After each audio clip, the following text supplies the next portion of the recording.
Alors, de quoi allons-nous parler pendant cette conférence? Je vais être très transparent avec vous. Avec Laurent, au début, on est arrivé, on avait 150 slides parce qu'on voulait dire 40 milliards de trucs. On a dû condenser un petit peu. Donc, voilà, on a dû faire des choix. C'est la vie.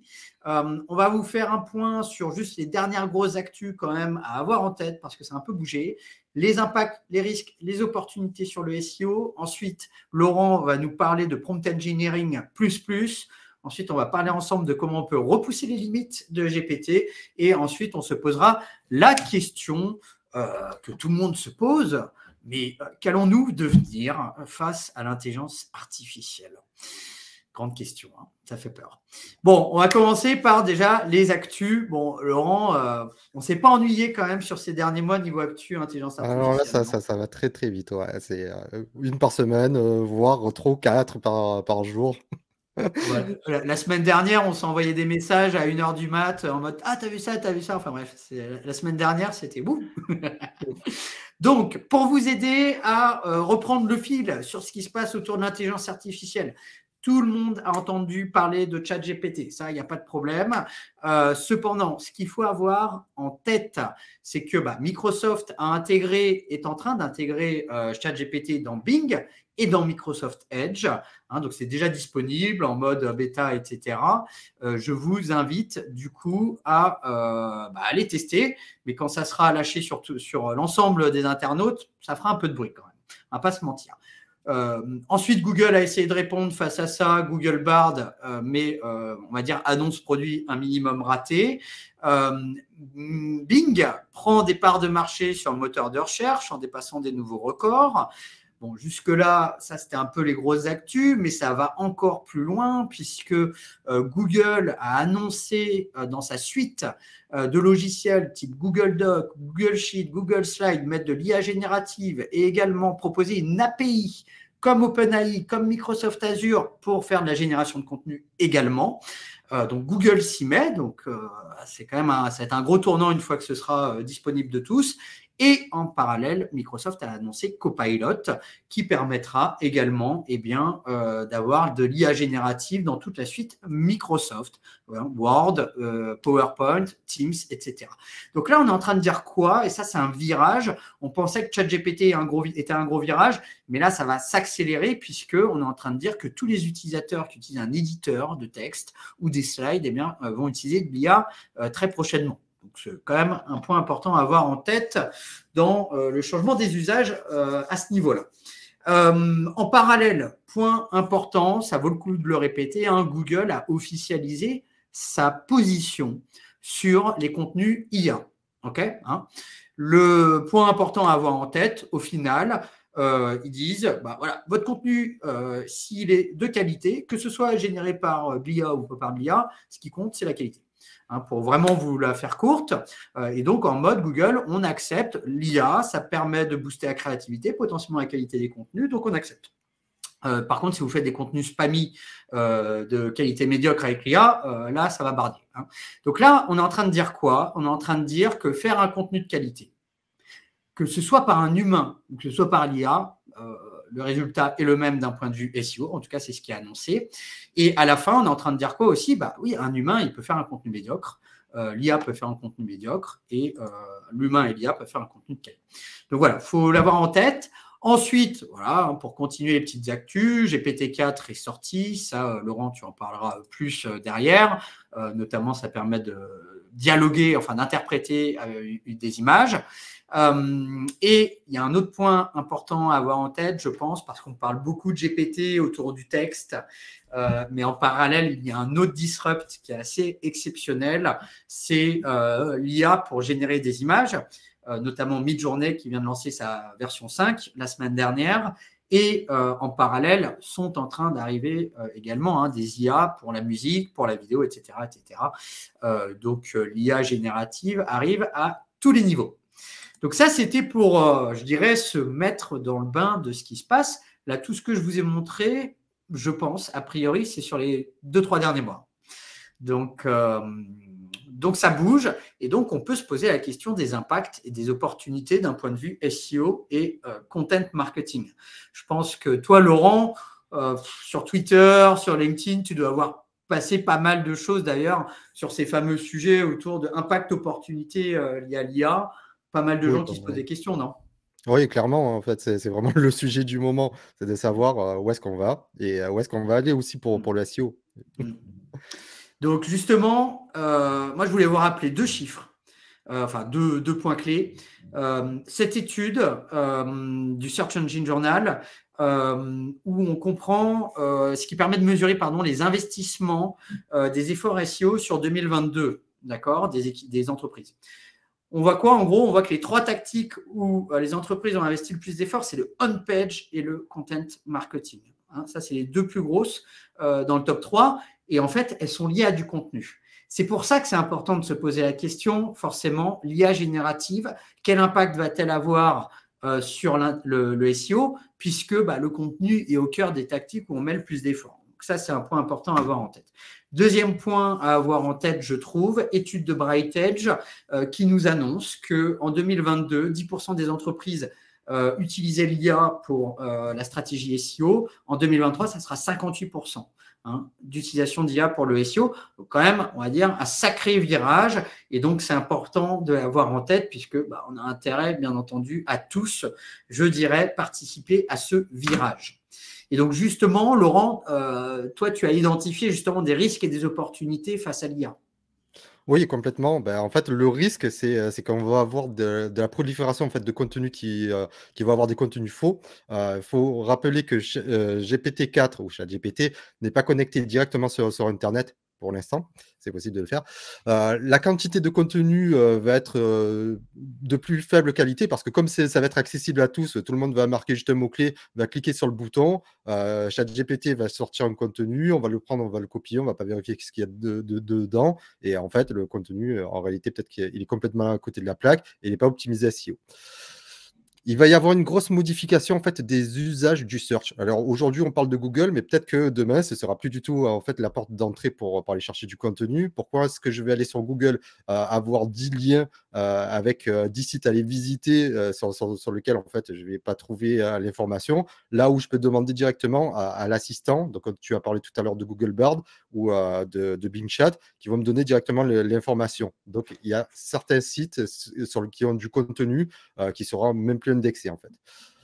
Au niveau des opportunités, c'est là en fait où la qualité du contenu, Google a déjà commencé à communiquer dessus, mais tout ce qu'on ne prenait pas comme temps pour pouvoir créer du contenu qualitatif, c'est-à-dire on mettait un mot-clé, puis on faisait rédiger au kilomètre des choses qui ne voulaient rien dire.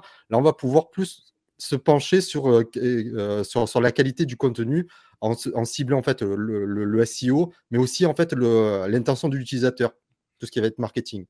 Donc, ça va accélérer les stratégies de contenu SEO. Là, plutôt que de juste se baser sur un contenu, on va plus regarder de manière macro, on se dire, bon, en fait, ce matin, on parlait de cocon sémantique, donc ça peut rentrer dans ce genre de choses-là. Et l'opportunité, c'est de dépasser ses concurrents, et pas que sur le moteur de recherche, ça va être aussi sur des moteurs de recherche plus verticaux, plus spécialisés, quoi. Après, tu vas nous montrer aussi comment on peut optimiser ça, quoi. Ouais, et d'ailleurs, tu parles d'optimisation. Ça, c'est un point ultra important dans les risques que je vois notamment sur les réseaux sociaux, sur LinkedIn, Twitter. On est tous éblouis par l'intelligence artificielle où en un clic, clac, wow, ça génère un contenu.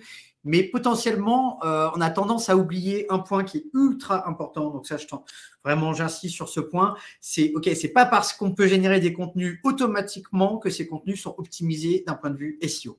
Je vous montre un exemple. L'autre jour, sur LinkedIn, je vois quelqu'un qui partage un prompt en mode « j'ai trouvé le meilleur prompt pour faire un contenu super optimisé ».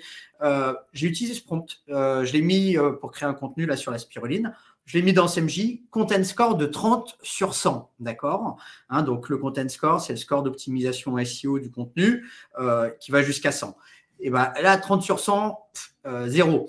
Pour vous donner un exemple, sur ce mot-clé, on a un client, il a un content score de 95 sur 100, il est premier sur Spiruline, et il fait plus de 10 000 visiteurs par mois.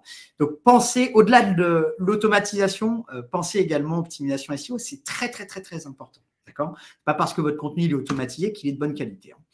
Et donc là, comme on peut le voir dans cette étude qu'on avait réalisée il y a quelques mois, on peut voir que quand on va créer un nouveau contenu, eh bien, on a intérêt à viser un content score si on arrive à viser 90, entre 90 et 100, c'est le top du top pour avoir un maximum de trafic. Je vous invite à télécharger cette étude qui analyse plusieurs dizaines de milliers de contenus. Et maintenant, Laurent, justement, tu vas nous montrer des prompts, justement, du prompt engineering en partant des plus basiques et en allant à une version beaucoup plus poussée derrière. Oui, complètement. Alors donc, j'explique ce que c'est que le prompt engineering. En fait, c'est c'est de pouvoir en fait demander des commandes au bot ou en fait à GPT-4 et que lui en fait il nous sorte des contenus qui sont adaptés par rapport à ça. Alors là, on va le voir dans le but d'optimiser en fait le SEO on page. Et donc, je vous ai préparé quelques petits prompts rapides que vous pouvez utiliser.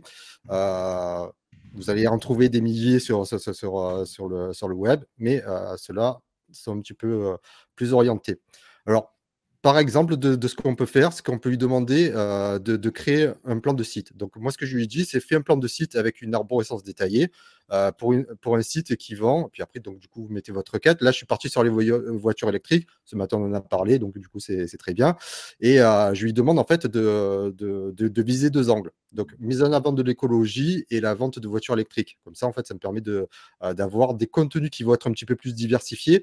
Et je lui dis que les rubriques doivent contenir les mots-clés.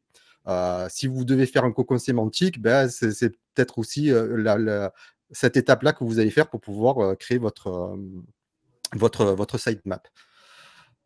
Je continue. Donc là, je pars pareil. Donc, on a fait toute notre arborescence et là, je lui dis de m'écrire 5 articles, 5 idées d'articles sur les voitures électriques avec un angle différent et je lui précise. Comme ça, en fait, je suis sûr que dans ce qu'il va me présenter, ben, en fait, il a bien pris en compte les différents types d'orientation que je veux lui donner.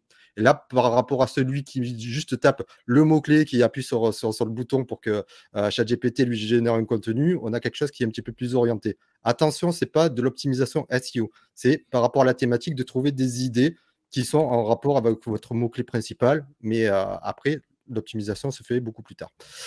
Alors, on a parlé de la sortie de GPT-4, de l'intégration dans les outils. Et là, en fait, il est dispo pour ceux qui ont ChatGPT+.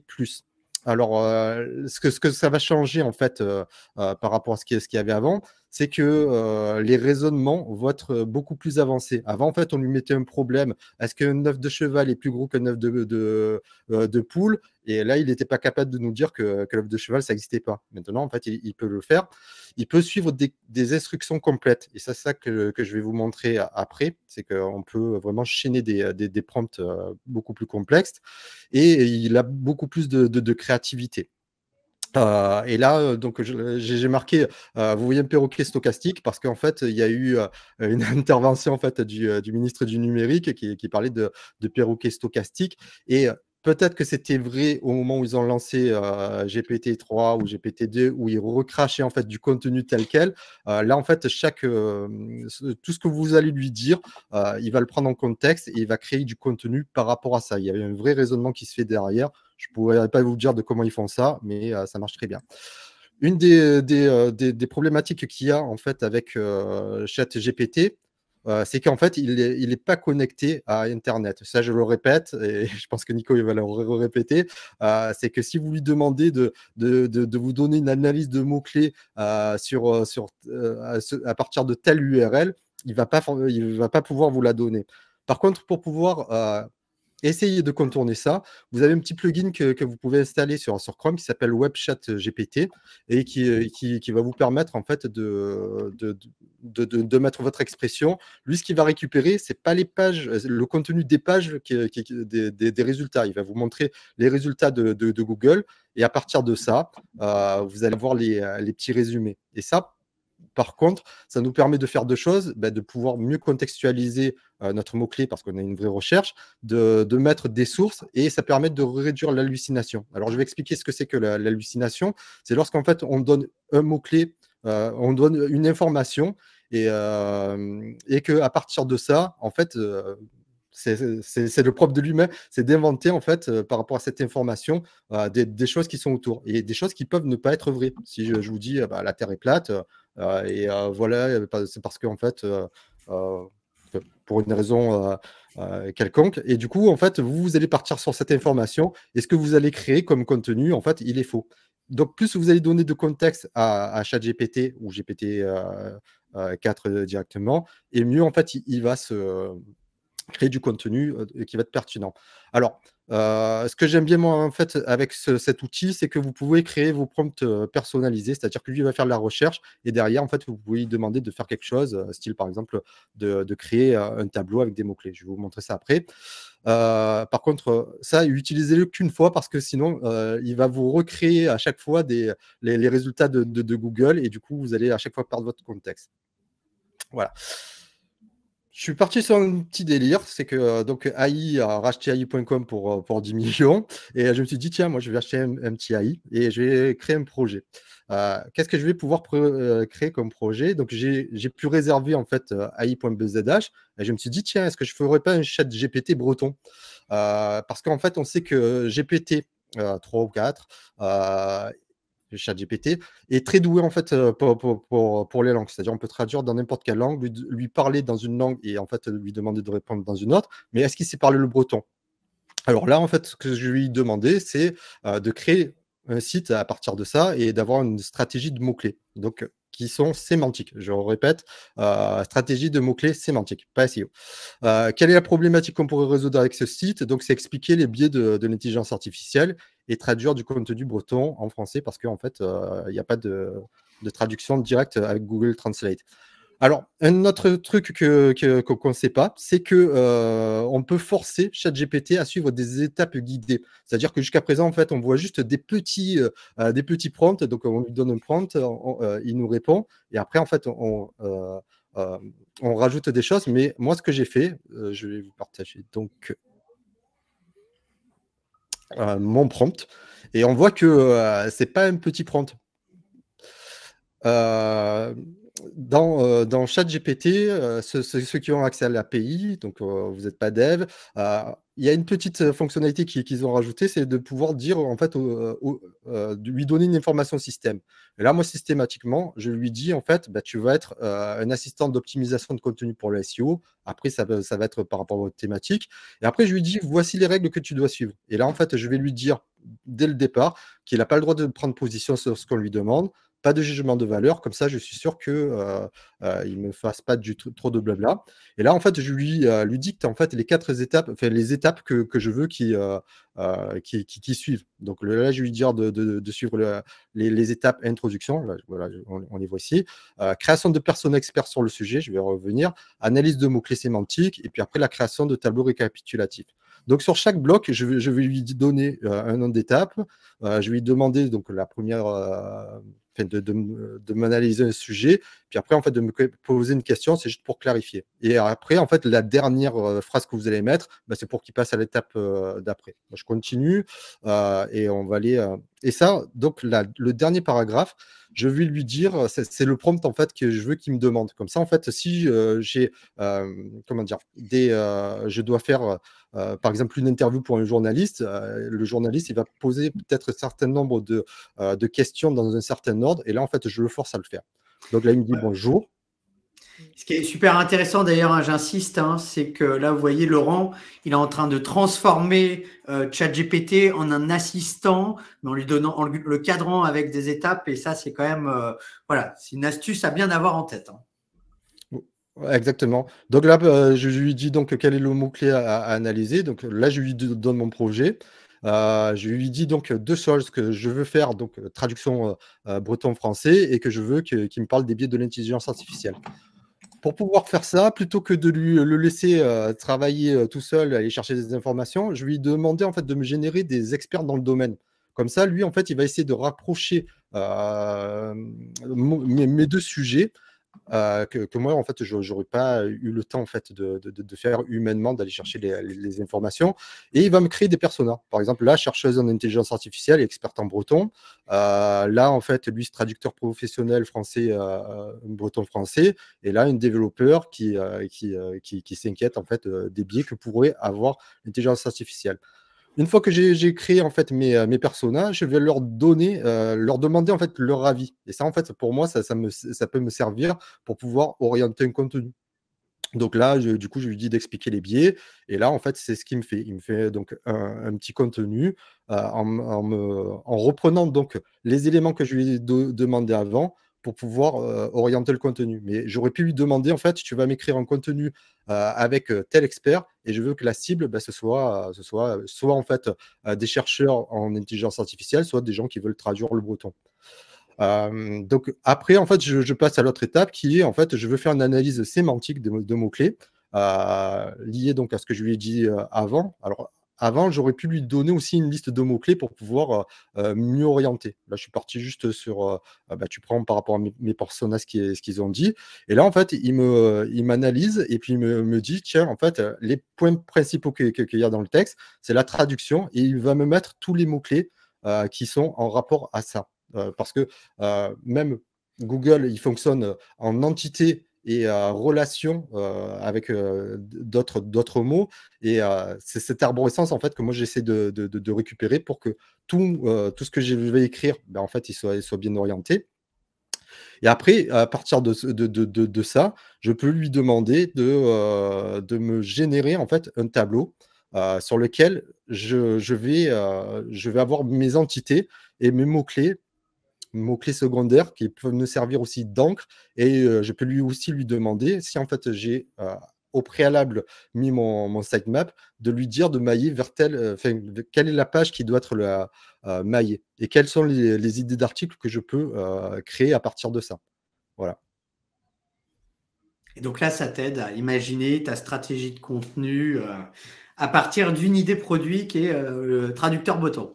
C'est ça et là pareil, hein, donc j'insiste, c'est, si j'ai pas, une liste de mots-clés parce que j'aurais pu lui donner une liste de mots-clés et en fait un contenu pour pouvoir mieux le situer, il m'aurait donné, des choses encore un petit peu mieux. Mais là, on n'est pas dans l'optimisation SEO, c'est-à-dire qu'on n'est pas, connecté à Google pour être sûr que, les mots-clés, ce soit, ceux qui sont les plus recherchés, c'est vraiment en fait, encyclopédique la manière dont, il nous fournit au fur et à mesure en fait les contenus.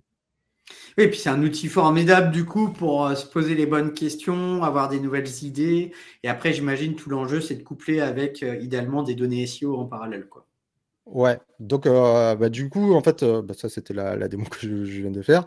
Il y a aussi en fait donc les limites, à noter. Donc là, c'est pas très pratique. En fait, vous avez un chat et à chaque fois où il va vous poser une question, vous allez lui répondre. Mais du coup, si vous devez mettre ça dans votre contenu, bah, il faut vous faire du copier-coller des contenus vers votre outil. Donc, on ne produit pas le contenu, on doit le publier. Et parfois, on va plus vite en lui donnant directement des prompts sans le mode conversationnel. C'est là, en fait, l'intérêt des API. Et surtout, donc, je le répète, c'est qu'il n'est ni connecté aux data de l'entreprise, ni à Internet. Ça veut dire qu'en fait, souvent, si on lui donne juste un mot-clé qu'on ne le contextualise pas plus, il va faire de l'hallucination. Mais donc, il y a les API pour pouvoir en fait combler ça. Je te laisse la main. Allez, c'est parti. Bah justement, là, tu nous parlais de limites, Laurent, et je pense que c'est un bon point, hein. Souvent, on peut voir sur les réseaux sociaux, dans les médias, GPT. Alors, il y a le côté, il y a l'école, on est ébloui par GPT et ce qu'il peut faire. Puis il y a une autre école qui est, ouais, non, mais attendez, GPT, là, votre truc, c'est un perroquet, nanani, nanana. Donc, GPT ne sait pas écrire sur un sujet récent. GPT rédige des textes fades sans émotion. Et GPT rédige des informations fausses. Hein. Donc, comme disait Laurent, ce qu'on appelle des hallucinations.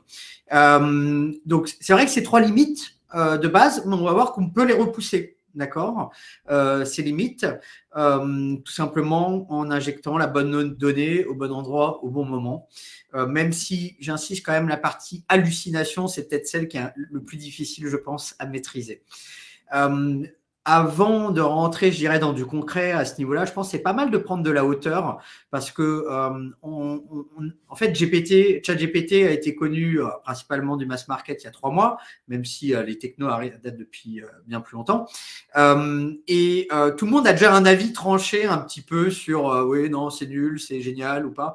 En fait, moi, je pense que c'est pas mal de prendre du recul sur le sujet. On est juste au début, en fait. Et les limites actuelles, vous pouvez être sûr, sur les années à venir, bah, l'humain, il est comme ça, hein, il va vouloir casser les limites au fur et à mesure. C'est pour ça que je vous montre cette petite photo qui est l'invention à l'époque de la photo numérique en 1975. Donc voilà, et à l'époque, hein, les photographes argentiques, ils pensaient pas que la photo numérique, ça allait percer. Bilan, aujourd'hui, tout le monde prend des photos numériques avec des smartphones. Donc voilà, juste petite prise de recul là-dessus. Après, si on revient de manière plus concrète sur la partie limite de GPT, là, par exemple, on va prendre un cas pratique. D'accord ? Je souhaite rédiger un article sur Google Bard, qui est la nouvelle fonctionnalité IA annoncée par Google. Et GPT, quand je lui demande de rédiger dessus, bien entendu, il se plante totalement, il hallucine, puisque son corpus de dataset va jusqu'à 2021 actuellement. Hein, donc là, il pense que Google Bard, c'est une plateforme de streaming vidéo et audio. Pas top, on va dire. Maintenant, je vous propose un petit jeu qui va durer 5 secondes. Vous allez cliquer en bas à droite dans l'onglet sondage. Et vous avez 5 secondes pour me dire, entre ces deux articles, article 1, article 2, lequel a été rédigé par l'IA. On se laisse quelques secondes. Il y a un piège parce que tu l'as changé entre le moment où tu l'as montré et là, j'ai des difficultés en fait ah oui, parce que toi, tu avais vu la version GPT 3.5, là j'ai la version GPT 4. Excusez-moi, je n'ai pas activé le brouillon. Alors attendez, excusez-moi, le sondage. Hop, normalement, vous devriez avoir accès au sondage. Je suis allé un peu vite. Est-ce que vous voyez le sondage ? Toi, tu le vois, Laurent, le sondage ? Attends, tout le monde est en train de voter. Ouais, c'est bon. Alors, quel article a été généré par l'IA ? Alors là, il y a du vote là. Hein. Il y a du vote. En plus, c'est tendance en ce moment, les votes avec là-dessus. Donc, qui va gagner hein. Là, déjà, la tendance, c'est assez dur. Bon, je vois que c'est bien, il y a la moitié des… Bon, on a 500 votes, hein, donc statistiquement, on commence à avoir… on a plus de votes qu'à l'Assemblée, donc voilà, ça, c'est une victoire, hein, déjà en soi. Bon, on va arrêter les votes. De toute façon, on voit qu'il y a un grand gagnant. Je crois que vous pouvez voir directement les réponses. En gros, j'ai 56% des personnes parmi nous qui se sont trompées. Et ouais. Je vous avouerai, je suis plutôt content du coup. Puisque vous êtes 44% à avoir voté pour le premier et donc 56% pour le deuxième. Donc là, on voit quoi. Et ça a été généré en un clic. Hein, je vous le montrerai après. Ça n'a pas été retouché. Donc là, on va regarder ensemble comment a été construit le prompt pour créer cet article. Mon message, c'est pas de dire qu'on va tous devenir journalistes, c'est pas ça le sujet. Le message, c'est juste de dire qu'avec la bonne approche, GPT, c'est une technologie qui est extrêmement impressionnante. Faut-il encore bien comprendre comment on peut construire des prompts. Donc là, pour vous montrer l'exemple de construction de ce prompt, je le divise en 3 parties. Il y a une première partie que j'appelle le fond. Le fond, c'est ce que je veux dire sur Google Bard, ce qu'est Google Bard. La partie 2, c'est la forme. C'est mon style d'écriture en tant que journaliste, etc., par exemple. Et la partie 3, c'est l'instruction. C'est pour lui dire, vas-y, rédige l'article, tout simplement. 3 parties. Pour construire la première partie, hein, le fond, déjà, Alors, dans cet exemple, bien entendu, il y a plusieurs approches possibles. Moi, je vais taper le mot-clé Google Bard dans Google, puisque GPT ne connaît pas ce qu'est Google Bard. Je vais regarder les premiers résultats qui se positionnent et je vais les lire. En tout cas, moi, en tant que rédacteur, ça pourrait être une de mes approches. Donc là, pour GPT, je vais dire pareil. Je vais dire, vas-y, on va scraper Google, on va regarder les premiers contenus. Potentiellement, ça, c'est à voir. Soit maintenant, j'injecte tout le contenu directement dans GPT-4, vu que la limite de tokens est en train de grandir jusqu'à 32 000 tokens, ou je peux lui demander de résumer. Et même moi, en tant que rédacteur, ça peut être utile pour moi de résumer les différents articles. Donc, je résume le premier. Donc là, vous voyez le prompt, analyse le contenu ci-dessus et résume-le en 5 points clés, par exemple. Et donc, j'ai juste collé le contenu au-dessus. Donc, je fais pareil pour chaque résultat de la SERP, ce n'est pas très compliqué jusque-là. Et donc, globalement, là, vous pouvez voir mon prompt, il y a une partie base de connaissances. Alors, moi, j'aime bien mettre des crochets. Je ne sais pas si c'est bien ou si c'est mal, avec mes petites accolades. Je mets la source, si jamais. Et puis, je mets mes petits résumés. Donc, comme ça, vu que j'ai 10 résultats sur la SERP, dans cet exemple, je vais avoir 10 résumés. D'accord? Et ça me permet, du coup d'avoir une connaissance du sujet. J'insiste, là, avec GPT-4, on peut fournir directement, potentiellement, les 10 articles en entier. Après, il y a un autre sujet. Je vois en plus que dans les questions, il y a beaucoup de questions sur oui, mais alors demain, si je fais un contenu sur un sujet, qu'est-ce qui empêche mon concurrent de faire le même contenu? Rien, en fait. D'ailleurs, surtout si vous utilisez ChatGPT dans sa version de base et pas le Playground, vous allez tous faire les mêmes contenus. Ça, il n'y a pas d'inquiétude. Le sujet, c'est comment produire des contenus qui se démarquent, qui se différencient. Et bien là, je vous montre une manière, une piste, on va dire, de le faire, c'est de donner votre avis. Par exemple, là, moi, j'ai mis mes points clés, ce qui était important pour moi en tant que rédacteur. Moi, je trouve que Google, c'est un peu trop empressé de réagir face à Bing pour une annonce un peu, voilà, ça fait un peu l'effet flanc soufflé, quoi. Donc, pas foufou. Donc, voilà, là, je lui donne mon avis dans plusieurs lignes en mode bullet point. Je ne me suis pas trop embêté sur la forme. J'appelle ça mes points clés. Et ensuite, je vais lui mettre ma forme. Là, c'est mon style d'écriture. Donc là, bon, c'est comme si je prenais mes anciens articles avec mon style d'écriture. Donc là, pour l'exemple, j'ai fait un peu exprès de prendre un style d'écriture assez prononcé, assez journalistique. Et donc, c'est simple, j'ai copié mon article et je l'ai mis dans mon prompt. D'accord? Et je mets ça en tant que variable style éditorial. Et là, dans l'exemple, je mets un exemple et je mets un deuxième exemple. D'accord? Techniquement, plus je vais lui donner des-exemples, mieux ce serait. Et puis après, ma dernière étape, vous voyez, ce n'est pas très long, c'est l'instruction. Donc là, l'instruction, bon, elle est améliorable, je pense. Et je lui dis en gros, analyse le style éditorial, reprends le ton de voix, reprends le style d'écriture, la longueur, etc., etc. Et au final, produis-moi un article qui est unique, reformule bien tout ce que je t'ai mis en amont, pour pas qu'ils prennent mes points clés, je dirais, tels quels. Et vas-y, rédige-moi l'article. D'accord? Et donc, on va le voir. Je vais vous partager mon autre écran. Alors, je voulais vous le montrer sous ChatGPT, mais il y a des petits problèmes de disponibilité en ce moment. Donc là, on est directement dans ce qu'on appelle le playground de GPT. Et là, j'utilise GPT-4, en l'occurrence. Donc là, vous retrouvez mes points clés pour aller très vite. Vous retrouvez ma base de connaissances. Donc ça, c'est les fameux résumés de la SERP.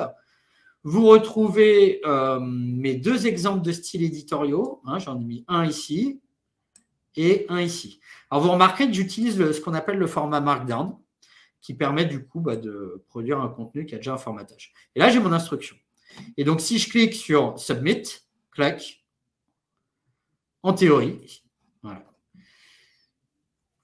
Là, j'ai, alors j'allais dire, la magie opère. En tout cas, le perroquet... D'ailleurs, je ne sais pas quel bruit fait le perroquet. Bref, le perroquet est en train de faire du bruit. Il est en train de produire le contenu, mais potentiellement, il reprend les points clés que je voulais lui donner. Il applique également une base de connaissances que j'ai surenchérie et également, il utilise mon style éditorial. Pourquoi je vous montre ça? C'est vraiment pour qu'on imagine ensemble potentiellement ce qu'est le futur, en fait, du contenu. Et ça, potentiellement, voilà, ça ouvre les portes sur plusieurs sujets et plusieurs interrogations, et on va y revenir. Donc, si je reviens au slide, hop, En fait, ce qui est important d'avoir en tête, c'est ce que je vous montre, franchement, honnêtement, c'est 1% de ce qui est possible. Ça, il faut vraiment l'avoir en tête. En fait, on utilise tous ChatGPT en mode, oui, j'utilise son dataset par défaut. Et donc, je juge la technologie de par son dataset qui est ultra limité. D'accord? Et donc, du coup, demain, si là dans la salle, tout le monde, on demande à ChatGPT de générer un article sur Google Bard, tout le monde va se planter. Tout le monde va faire le même article. Il n'y a aucun article qui va ranker. D'accord? Par contre, si on utilise la technologie pour la technologie elle-même et pas pour son dataset, et si le dataset, du coup, qui a de la valeur, mais on l'enrichit avec de la donnée live, si on lui rajoute en plus beaucoup de données, notamment des données SEO autour de l'intérêt de l'audience, donc par exemple, quelles sont les questions que se posent les gens autour de Google Bard, etc. Si on ajoute également, comme vous l'avez vu, mon expertise sur le sujet, par exemple mes points de vue, mais ça peut être aussi, j'ai peut-être rédigé 5 autres articles ou 10 autres articles sur Google Bard. Donc ça, même, je peux capitaliser sur les contenus que j'ai produits pour le donner à GPT. Et derrière, bien entendu, la partie style éditorial. Si je fournis tout ça à GPT, et potentiellement bien plus, la technologie, elle est dingue. Parce que le contenu derrière, qui va être produit, il va être performant, il va être percutant, il va vraiment répondre aux besoins de l'audience et surtout, il va se démarquer de tous les contenus lambda produits par GPT. Donc, mon message ici, c'est de dire, tout dépend de ce que vous donnez en entrée à GPT, ça donnera forcément la sortie derrière. Donc, soyons critiques à ce niveau-là. Et l'autre sujet, c'est que là, GPT, on parle de ChatGPT, mais en fait, ce qui va se passer sur les prochains mois, c'est que on va construire des modèles IA sur mesure. C'est quasiment sûr. Enfin, nous, côté CMJ, on est déjà en train de travailler sur le sujet. C'est-à-dire que dans CMJ, on scanne votre site web, donc on scanne vos articles, on scanne vos landing pages, on scanne vos produits. Tout ça, c'est déjà dans CMJ. On a également les SERP SEO, on a les contenus de vos concurrents, on a vos KPI SEO de vos pages, on a les intentions de recherche autour de vos mots-clés. Et tout ça, ça vaut de l'or. Donc, une fois qu'on utilise tout ça intelligemment, on a le style éditorial de votre marque, on a aussi quelles sont les pages qui performent mieux que d'autres, etc. Et en fournissant toute cette donnée, on peut construire un modèle IA sur mesure pour vous aider vraiment à construire des contenus IA premium avec votre style éditorial, avec justement des contenus qui se démarquent de la concurrence. Et ça, je pense, c'est un point très clé. Donc ça, c'est vraiment ce qui va se passer, c'est comment on fournit un maximum de données de l'entreprise à l'IA pour aller beaucoup plus loin et pour être beaucoup plus percutant. Ça, c'est vraiment pour qu'on prenne, je dirais, du recul sur le sujet. Et d'ailleurs, pour vous donner un exemple, en tout cas, moi, de questionnement que j'ai sur c'est quoi aussi le futur d'un point de vue UX autour de l'IA, le futur proche. Laurent, toi, tu nous as montré comment construire un assistant IA. Moi, je trouve l'idée vraiment géniale. Et en fait, là, demain, ça se trouve, on va juste avoir un petit assistant IA où je vais lui dire, écoute, salut, cher assistant, j'aimerais écrire un article sur Google Bard. Et là, l'assistant IA va me poser 5 questions et seulement 5 questions pour bien cerner le sujet et bien comprendre la valeur ajoutée que moi, en tant que rédacteur, j'ai à mettre dans ce contenu. Donc, il va me poser 5 questions. Et je vais y répondre à l'oral. Donc, c'est ce qu'on appelle le speech to text. Et en plus, OpenAI a lancé une API dernièrement là-dessus. Et donc, derrière, ça va générer automatiquement un article sur le sujet. Et donc là, vous pouvez voir à droite, justement, en utilisant ce processus, en répondant à 5 questions à l'oral, clac, j'ai mon article avec mon style éditorial sur les SEO Square. Je pense que potentiellement, ça, c'est une piste vers là où on va, parce que l'avantage de l'oral, c'est que ça va un peu plus vite. Donc, maintenant, Laurent, la grande question, justement, c'est notamment 2023 et puis les années d'après, à quoi va ressembler nos métiers, justement? C'est pas que nos métiers, c'est tous les métiers en fait qui vont changer. Donc là, par exemple, déjà, tu en as parlé tout à l'heure, en fait, l'intégration directement de ces chats dans les applications. Alors ça va tout changer. Quelqu'un qui a un site qui donne des informations sur comment utiliser Excel. Aujourd'hui, enfin, demain, Office intégrera directement ce chat et du coup, en fait, l'utilisateur, il ira plus sur Google pour aller poser sa question. Il posera directement en fait à ce chatbot qui va lui répondre de manière beaucoup plus pertinente et même qui va pouvoir faire exécuter, c'était l'objet de leur démo, c'est directement en fait de créer un tableau, que d'habitude on fait un tableau dynamique. Là, c'est carrément le tableau qui est fait par Excel. Dans d'autres métiers, alors comme ça, pour aller beaucoup plus loin que juste le SEO et la création de contenu génératif, il y a aussi, donc, tu en as parlé tout à l'heure, de la création en fait, d'images. Donc, les designs peuvent être faits avec de l'intelligence artificielle et il y en a qui ont déjà commencé à le faire. Midjourney, donc, à partir de ça, on peut créer un modèle 3D à côté de ça, et je crois que Ubisoft, ils sont en train de se pencher sur le sujet, les scénaristes, en fait, ils peuvent créer des scénarios avec l'intelligence artificielle. Donc, ça veut dire que dans les jeux, la création en fait, des intrigues, etc., va être un petit peu plus poussée. Et les développeurs, puisque on a parlé donc, de l'image, de l'écriture, de la rédaction, mais aussi il y a le code. Il y a GitHub Copilot, donc c'est aussi Microsoft, qui permet de générer du code. Et ChatGPT, il est très bon en code. Donc les développeurs vont pouvoir directement dicter les fonctionnalités et en fait le code sera généré. Et après, peut-être qu'on pourra même demander pour la sécurité si c'est bon ou pas. Alors, parlons de sécurité, ça va aussi poser des problèmes de cybersécurité plus sophistiqués. Pourquoi? Parce qu'à partir de... Moi, j'avais dit 1er décembre, lorsqu'ils ont mis en place ChatGPT, tout ce qu'on verra, que ce soit média écrit ou audio, ça pourrait être du faux. Parce qu'on peut générer en fait des fake vidéos. Là, par exemple, c'est Morgan Freeman qui est donc modélisé et qui va bouger en même temps que l'acteur. Et la voix, à partir de 3 secondes en fait, de voix, on peut échantillonner carrément en fait, cloner en fait la voix. Et si on peut générer aussi le contenu en faisant du text-to-speech, on peut donc avoir la reproduction de la voix et tous les éléments en fait, qui vous caractérisent. Alors, là, j'ai dit comment vous débloquez votre iPhone, en fait, avec le visage. Après, l'arnaque au président, du coup, il y a la banque SVB, Silicon Valley, qui ferme. Un hacker, il peut demander en fait à une start-up de dire bah, tiens, fais-moi un virement sur tel compte, en ayant la voix du président, la vidéo, etc. Voilà. Donc, ça fait partie du négatif. Là, on va repartir un petit peu sur du positif. Alors moi, je pensais déjà ça il y a 15 ans, en fait, lorsque je me suis lancé. Je me suis dit, tiens, je vais avoir trop de monde qui vont me demander de les aider. Et je voulais créer un chatbot. Et j'ai utilisé, en fait, la technologie qu'il y a derrière Siri, ça s'appelle l'IML. Mais aujourd'hui, en fait, on va pouvoir créer des assistants ultra personnalisés. Alors ça, c'est une démo qui s'appelle d.id.com.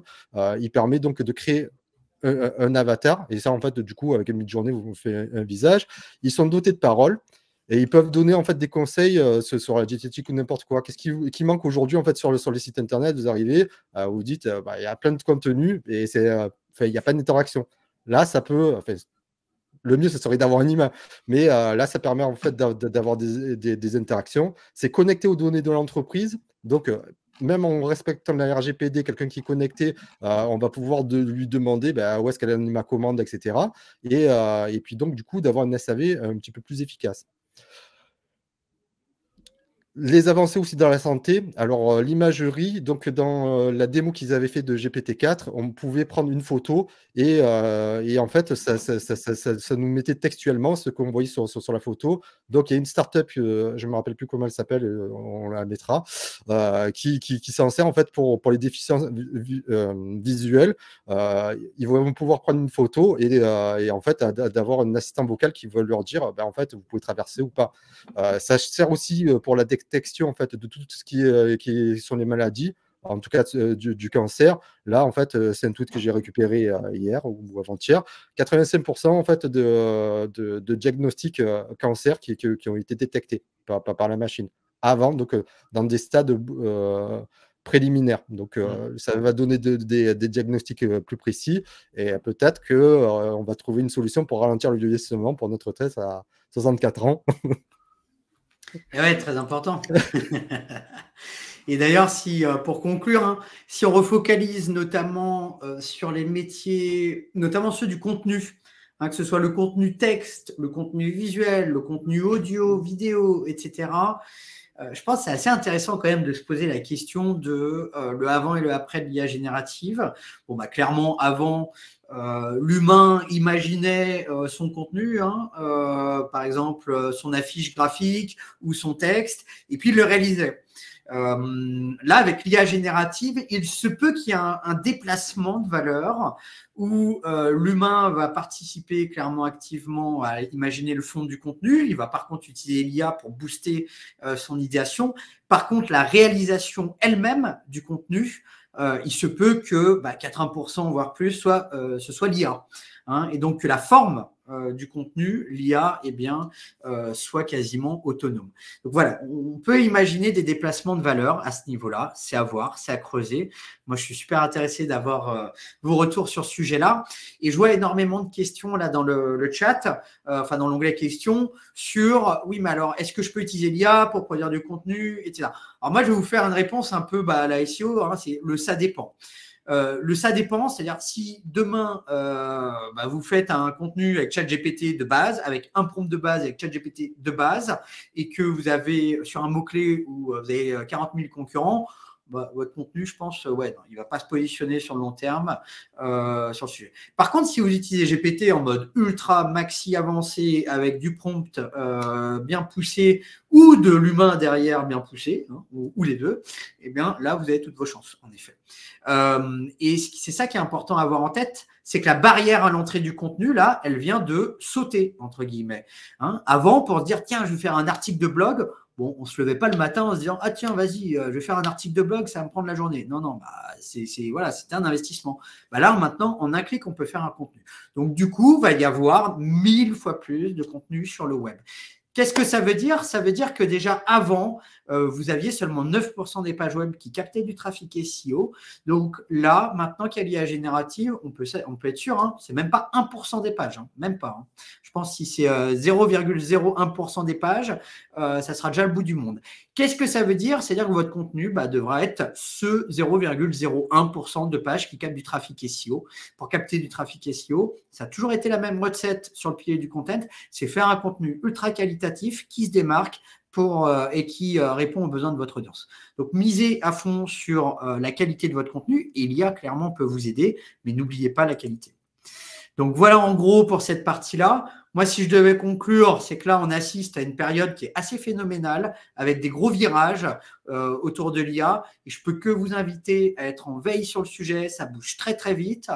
Testez des choses en interne dans votre entreprise et embrassez l'utilisation de l'IA avant vos concurrents parce que ça va créer des grosses distances justement entre ceux qui l'utilisent et ceux qui ne l'utilisent pas. Et toi, Laurent, ta conclusion, ça serait quoi sur le sujet? En fait, c'était rien ne se crée, rien ne se perd, tout se transforme de Lavoisier. Et en fait, c'est ceux qui craignent pour leur métier, en fait, c'est juste que ça va changer en fait la manière dont ils vont penser tout ça. Et en tout cas, welcome to the machine. Moi, j'aime bien Pink Floyd et en réalité, c'est ça, c'est que le métier de rédacteur va continuer. Et il y aura toujours un cerveau derrière la machine, en fait. Voilà. Et même sur les contenus qui sont générés avec l'IA, j'insiste très fortement dessus, il faut qu'ils soient à chaque fois relus par des humains. Parce que ça peut dire des choses qui, par exemple, en médecine, qui peuvent être très graves, en fait, s'il dit n'importe quoi et que les gens font de l'automédication, par exemple. Voilà, donc il y a un changement en fait de métier de SEO et de rédaction parce que, comme on avait dit, comme ça va être intégré directement dans les moteurs de recherche, Google et Bing, ils vont donner directement en fait les informations avant qu'on aille sur les sites. Il y a un changement en fait de fonctionnement en fait. Voilà. Complètement. Complètement. Alors, je vois qu'on a dépassé notre timing et qu'il y a énormément de questions. On a essayé aussi d'y répondre un peu au fur et à mesure, mais je vois qu'il y a des questions sur comment vérifier le duplicate content, etc. Moi, ce que je vous propose, vu qu'on doit rendre l'antenne, venez aller voir Laurent et moi sur LinkedIn, sur Twitter, venez nous poser des questions. On prendra le temps d'y répondre pour vous donner des conseils. On sait que l'IA, ça suscite énormément de questions. Et je pense que d'ailleurs, Laurent, on profitera de reprendre toutes les questions là, de cette conférence. Peut-être qu'on fera un webinar spécial questions-réponses sur l'IA parce que je pense qu'il y a pas mal de questions très pointues de ce que je voyais. Donc, un gros merci à vous pour être présent pour cette conférence. On espère que vous avez aimé ce moment de partage et venez nous voir sur nos réseaux sociaux pour vos questions, donner votre avis. On est très preneurs. On est sur un sujet qui est assez passionnant, qui bouge beaucoup. Et donc, c'est un moment clé d'échanger tous ensemble. Et un gros merci à toi, Laurent, pour cette conf. C'est vraiment top. Merci à tous et bonne continuation pour le SEO Square. La prochaine conférence, on bascule sur du netlinking avec Guillaume, ambassadeur de SE Ranking, qui vous partagera ses best practices pour acheter les bons backlinks au bon prix et donc bien gérer votre budget netlinking et donc notamment d'éviter certains pièges autour du netlinking. Voilà, merci à tous et à très bientôt pour la suite. Très bon SEO Square. Ciao.